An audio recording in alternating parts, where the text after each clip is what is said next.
ملا یعقوب هم پر ملا هیبت الله غیر مستقیم گزار وکړ. ملا یعقوب څنګه پر افغانانو او خلکو ننګ وکړ، تازه یې څه ویلي دي، له ملا هیبت الله یې څه وغوښتل، جزئیات راسره په ویډیو کې وګورئ او چینل سبسکرایب کړئ. لیدونکو السلام علیکم.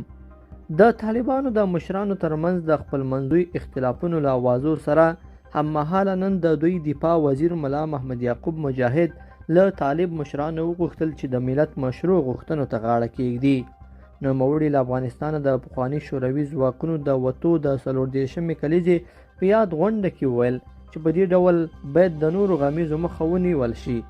هغه د طالبانو له مخالفینو هم وغوښتل چې د دوی د ادارې ملاتړ دې وکړي او هیواد د ناخوالو پر لور بونځي. نوموړي دغه راز له خپلو مخالفانو وغوښتل چې دوی څه ډول نظام غواړي.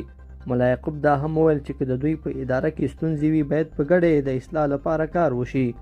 نوموړي د طالبانو پر یووالي له ټینګار سره زیاته کړه چې د ملت د پاشلو او اوسني امنیت د خرابولو لپاره هلې ځلې به ښې پایلې ونه لري. د ملا یعقوب څرګندونې په داسې مهال دي چې څو ورځې مخکې د طالبانو د کورنیو چارو وزیر سراج الدین حقانی په خپل پلرني ولایت خوست کې یوې غونډې ته د وینا پر مهال پر خپل رهبر ملا هیبت الله اخندزاده کنایوي نیوکې وکړې او ویل چې د واک انحصار نور د برداشت وړ نه دی.